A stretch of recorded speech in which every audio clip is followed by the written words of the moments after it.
CNN Indonesia Breaking News. Selamat siang, Anda menyaksikan CNN Indonesia Breaking News bersama saya Syazawi Sastro. Baru saja tadi calon presiden pemenang Pilpres 2024 Prabowo Subianto tiba di Nasdem Tower untuk bertemu dengan Ketua Umum Partai Nasdem Surya Paloh.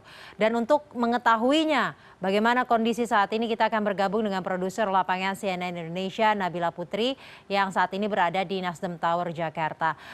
Nabila, apakah tadi pada saat tiba kemudian masuk ke dalam gedung Nasdem Tower, adakah pernyataan dari Prabowo Subianto ataupun Surya Paloh, dan tadi pukul berapa tepatnya Prabowo Subianto tiba di Nasdem Tower?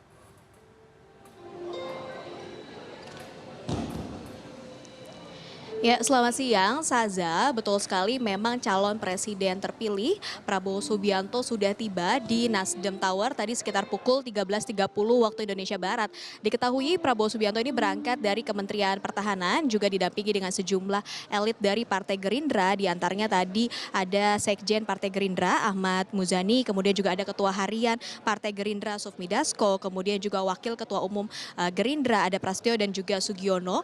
Dan tadi kehadiran dari Prabowo Subianto ini disambut langsung oleh Ketua Umum Partai Nasdem Surya Paloh dan juga sejumlah jajaran elit dari Partai Nasdem itu sendiri. Belum ada keterangan pers apapun, Syaza, yang diberikan baik oleh Prabowo Subianto dan juga oleh Surya Paloh dalam pertemuannya kali ini. Tadi keduanya didampingi juga dengan sejumlah perwakilan dari Partai Gerindra dan juga Partai Nasdem langsung memasuki ke dalam gedung Nasdem Tower ini untuk kemudian melakukan pertemuan. Informasi terkait pertemuan antara Prabowo Subianto dan juga Surya Paloh ini memang sudah tersebar sejak kemarin malam, dan disebutkan oleh Sekjen dari Partai Nasdem Hermawi Taslim ini pertemuannya memang dalam agenda silaturahmi antara kedua partai. Tapi tentu kita masih tunggu bersama apa saja poin-poin penting yang kemudian menjadi pembahasan dari kedua partai ini, mengingat Syaza, Partai Nasdem sendiri bukan merupakan salah satu partai pengusung dari paslon nomor urut 02 Prabowo Gibran,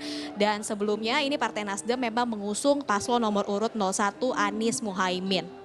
Sementara disebutkan oleh Sekjen Partai Gerindra Ahmad Muzani beberapa waktu yang lalu, memang saat ini Koalisi Indonesia Maju tengah membangun komunikasi politik tidak hanya dengan partai politik pengusung dari paslon nomor urut 02, tapi juga dengan partai politik pengusung pasangan calon lain, ya termasuk juga pasangan calon nomor urut 01. Dan kalau yang kita ketahui beberapa waktu yang lalu begitu, Syaza, Ketua Umum Partai Nasdem ini Surya Paloh menjadi salah satu yang pertama yang kemudian memberikan keterangan pers ataupun bereaksi setelah penetapan yang dilakukan oleh KPU pada 20 Maret lalu sekitar pukul 22 lewat 19 waktu Indonesia Barat.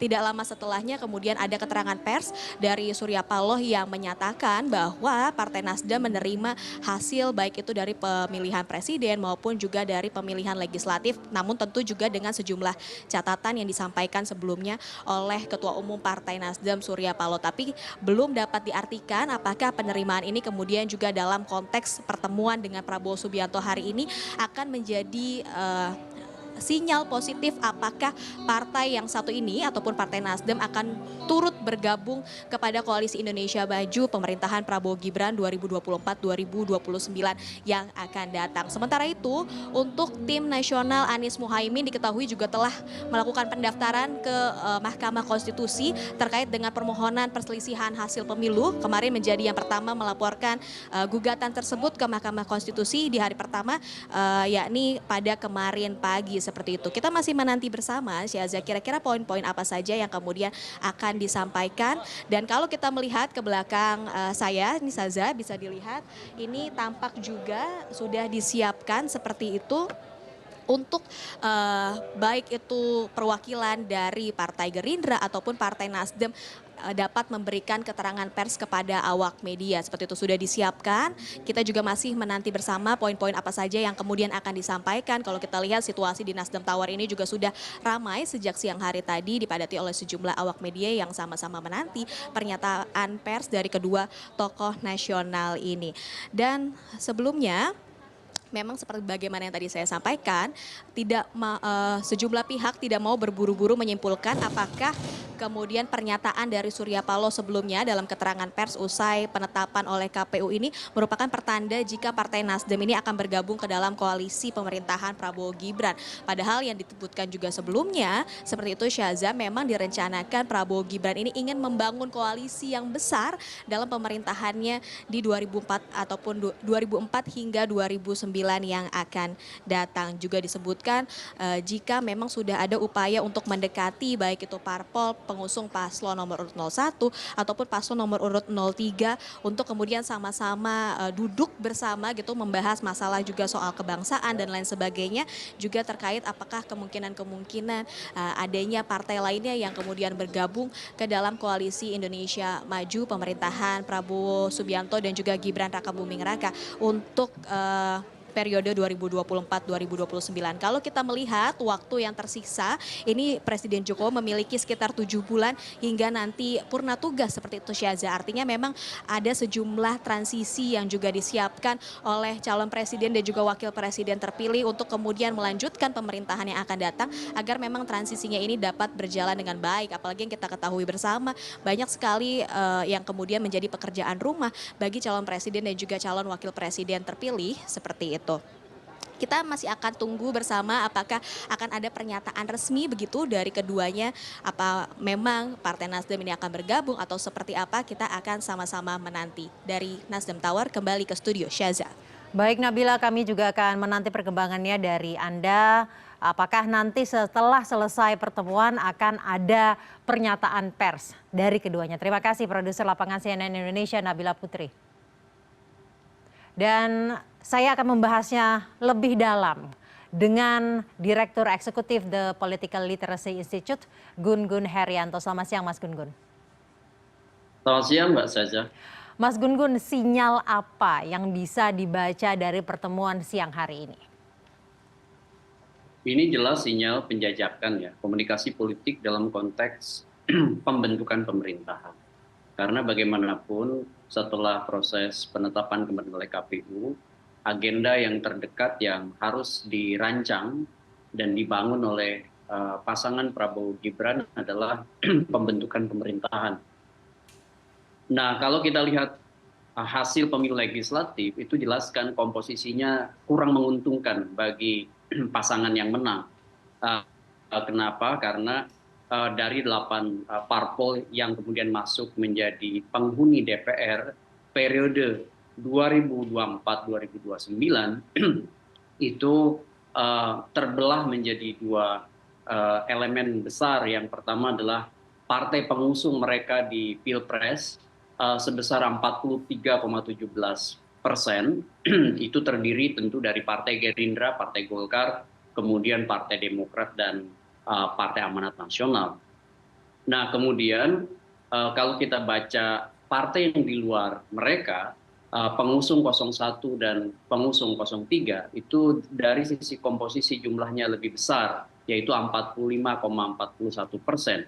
Di situ misalnya ada PDIP, ada Nasdem, ada PKB, dan ada Partai Keadilan Sejahtera. Sehingga kemudian dari komposisi ini pasangan Prabowo Gibran akan berat langkahnya jika kemudian tidak mampu meyakinkan 1 atau 2 atau bahkan lebih partai yang awalnya menjadi kompetitor untuk menjadi mitra dalam pembentukan pemerintahan. Contoh ya, misalnya saya kasih contoh Mbak Saja, bahwa kalau misalnya Pak Prabowo hari ini kemudian membangun komunikasi politik itu dengan Partai Nasdem, dugaan kuat saya adalah upaya persuasi untuk menarik Partai Nasdem yang awalnya menjadi pendukung 01 menjadi bagian dari pemerintahan Prabowo Gibran. Kenapa? Karena tentu Partai Nasdem punya 9,66%. Kalau misalnya jadi bergabung nanti 43,17 plus Partai Nasdem 9,66 itu kan sudah melampaui proporsi 50%, jadi 52,83%. Nah, ini tentu harapannya bagi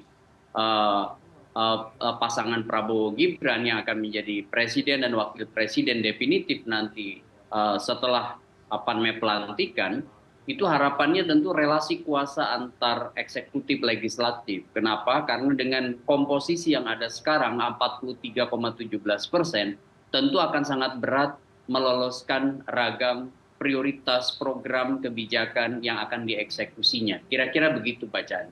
Itu artinya pertemuan hari ini sebenarnya menguatkan ya penjajakan koalisi setelah kemarin Surya Paloh menjadi salah satu yang pertama memberikan apresiasinya, memberikan selamat kepada Prabowo Subianto. Seperti itu ya Mas Gun Gun? Ya menurut saya kalau apresiasi itu semacam sinyal awal ya, bahwa Partai Nasdem itu kan memang melalui Pak Surya Paloh dalam beberapa hari terakhir ini melakukan yang namanya CPM atau Communication of Privacy Management. Dia sangat hati-hati sekali mengeluarkan statement dan kecenderungan positif, membangun relasi positif. Contohnya misalnya pada saat penetapan KPU kemarin itu sudah disampaikan ke halayak luas oleh KPU, kemudian Pak Surya Paloh memberi ucapan selamat dan menyatakan secara terbuka menerima hasil pemilu, ya meskipun dengan catatan-catatan yang tidak terlalu rinci dan tidak dalam konteks relasi antagonistis. Ini menurut saya adalah sinyal awal bahwa Partai Nasdem mulai membuka ruang komunikasi untuk menjadi stimulan pada mereka yang kemudian menjadi pemenang, untuk kemudian mungkin membaca sinyal itu sebagai kesiapan Partai Nasdem membuka komunikasi atau membuka dialog. Nah, bagi Pak Prabowo itu juga tentu menjadi hal yang sangat menguntungkan. Kenapa? Karena dengan mendeklar ya pernyataan publik bahwa Pak Surya Paloh mendeklar pernyataan publik bahwa menerima hasil pemilu, artinya di situ ada kemungkinan yang disebut dengan ZOPA atau Zone of Possible Agreement atau area yang memungkinkan pembuatan kesepakatan-kesepakatan baru untuk kemudian ya tentu akan menguntungkan bagi pemenang ya. Kenapa? Karena ya dia akan menambah amunisi terutama dalam konfigurasi kekuatan politik ya jelang pembentukan pemerintahan. Kita sama-sama tahu bahwa kabinet Indonesia sejak 2004 ya ke sini itu adalah kabinet pelangi atau sering dalam istilah akademik itu sering disebut sebagai pola koopsi, pola di mana bergantinya pasangan terutama dari saat rivalitas terjadi di Pilpres dan pasca Pilpres.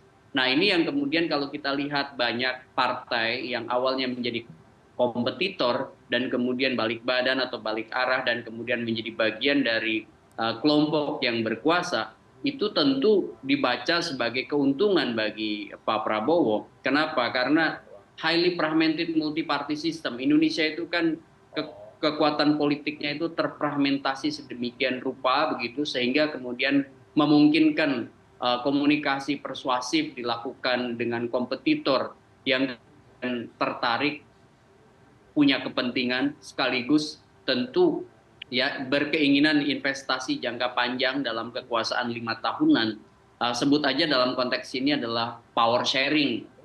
Spesifiknya lagi adalah proporsi dalam kabinet, misalnya seberapa jumlah tawaran kursi menteri yang ada di kabinet dan ini tentu selalu menggiurkan ya bagi siapapun partai, sekalipun partai yang bersangkutan itu awalnya menjadi kompetitor. Masih ingat tentu dalam ingatan kita ya 2019 bagaimana Partai Gerindra yang awalnya menjadi kompetitor dari PDI Perjuangan dan Pak Prabowo sebagai rival utama Pak Jokowi akhirnya kemudian bersedia menjadi menteri ya dari Pak Jokowi. Dan ini menunjukkan bahwa betapa cairnya pola-pola hubungan politik ya di antara partai-partai atas nama yang disebut dengan kepentingan power sharing atau bagi-bagi kekuasaan. Dan proses ini menurut saya akan terjadi kembali di saat ini, terutama pasca pemilu 2024, dengan catatan dua hal. Pertama, figur utama dari partai yang bersangkutan itu membuka ruang dialog. Dan hari ini menurut saya itu sudah dilakukan oleh Pak Surya Paloh gitu, dengan menerima di Nasdem Tower kehadiran Pak Prabowo. Artinya